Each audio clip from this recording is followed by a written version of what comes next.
الحمد لله وكفى وسلام على عباده الذين اصطفى خصوصا على سيد الرسل وخاتم الأنبياء أما بعد فأعوذ بالله من الشيطان الرجيم بسم الله الرحمن الرحيم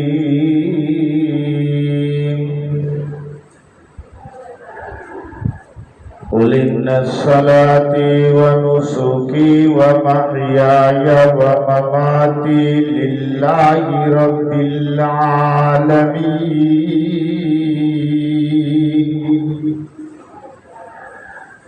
صدق الله العظيم وصدق رسوله النبي الكريم والصلاة والسلام على سيد الرسل وخاتم النبيين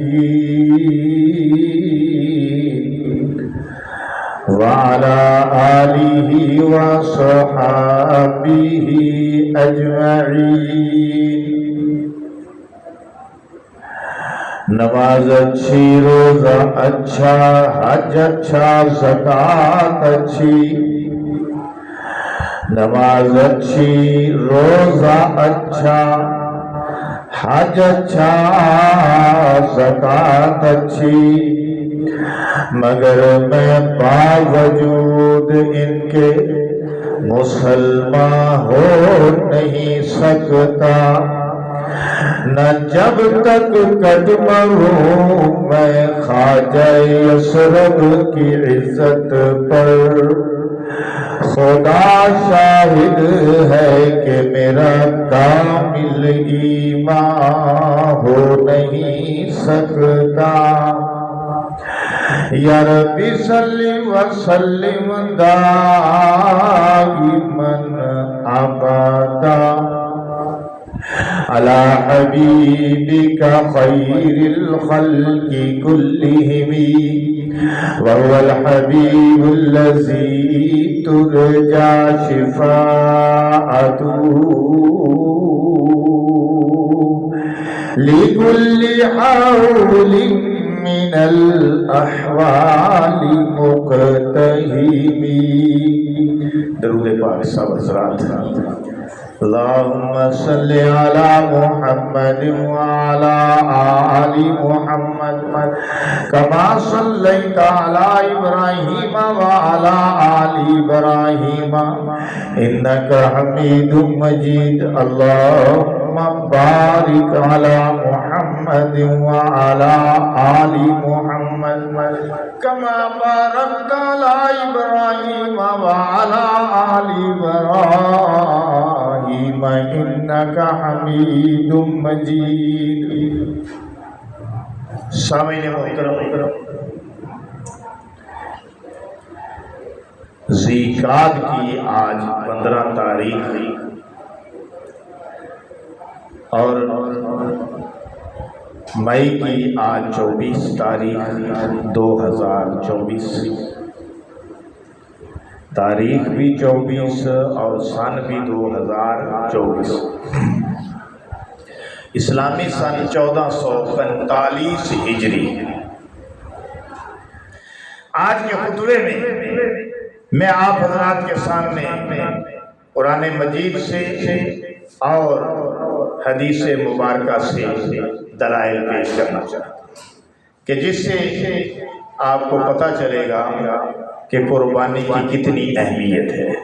اور قربانی صرف یہ نہیں کہ مسلمانوں کی ایجاد ہے یا یہ کہ صرف ملاؤں کی ایجاد ہے، یہ بات نہیں ہے، بلکہ قربانی قرآن اور حدیث سے پوری طرح ثابت ہے۔ تو سامعین محترم، سب سے پہلے میں سورہ انعام کی آیت پیش کرنا چاہتا ہوں۔ بسم اللہ الرحمن الرحیم۔ ان صلاتی ونسکی ومحیای ومماتی للہ رب العالمین۔ اللہ نے اپنے محبوب کو خطاب کیا، فرمایا آپ فرما دیجئے کہ میری نماز، صلاتی میری نماز، و نسکی میری قربانی، و محیای اور میری زندگی، و مماتی اور میری موت، للہ رب العالمین، اللہ رب العالمین کے لیے ہے۔ یہ آیت کریمہ جو سورہ انعام کی آیت ہے، یہ مکہ میں نازل ہوئی۔ اس وقت ابھی حج بھی فرض نہیں ہوا تھا، جس سے ظاہر ہوتا ہے کہ اس آیت کے لفظ نسک سے مراد قربانی ہے، جس کا بندے کو حکم دیا جا رہا ہے۔ اور قربانی ویسے بھی جدید عبادت نہیں، قدیم عبادت ہے۔ یہ صرف شریعت محمدیہ میں فرض نہیں ہوئی، بلکہ قربانی تو آدم علیہ السلام کے 2 بیٹوں نے بھی پیش کی تھی۔ ایک کی قربانی قبول ہو گئی، دوسرے کی قربانی شرف قبولیت حاصل نہ کر سکی۔ تو قربانی جو ہے وہ شروع سے آدم علیہ السلام کی شریعت سے چلی آ رہی ہے۔ ایک بات، دوسری بات یہ کہ یہ مولویوں کی، مفتیوں کی، ملاؤں کی ایجاد نہیں، بلکہ یہ ایجاد خدا بند کریم کی ہے۔ یہ حکم اللہ کا ہے۔ قرآن مجید میں ایک اور مقام پر لفظ نسک کو قربانی کے معنی میں استعمال کیا، جس طرح کہ سورہ انعام کی اس آیت کے اندر آیا، ان صلاتی میری نماز، و نسکی میری قربانی۔ دوسرے مقام پر سورہ بقرہ کے اندر فرمایا، فمن کان منکم مریضا او بہ اذى من رأسه ففدیۃ من صیام او صدقۃ او نسک۔ نسک کا لفظ آ گیا، ترجمہ سن لیجئے۔ تم میں سے جو شخص سفر حج میں بیمار ہو جائے اور اس کے سر میں تکلیف ہو جائے، وہ سر منڈائے، تو فدیہ میں روزے رکھے یا صدقہ دے یا او نسک قربانی کرے۔ تو پتہ چل گیا کہ لفظ نسک سے مراد قربانی ہے۔ ایک لفظ یہ ثابت کر رہا ہے کہ نسک سے مراد قربانی۔ ایک دوسرا لفظ ابھی میں دوسری آیت میں آپ کے سامنے پیش کروں گا انشاءاللہ۔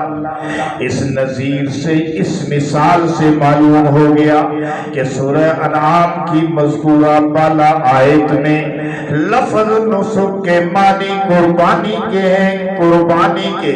تاہم اس لفظ کو اگر عام عبادت کے معنی میں لیا جائے تو قربانی کا مفہوم اس میں ضرور شامل ہوگا۔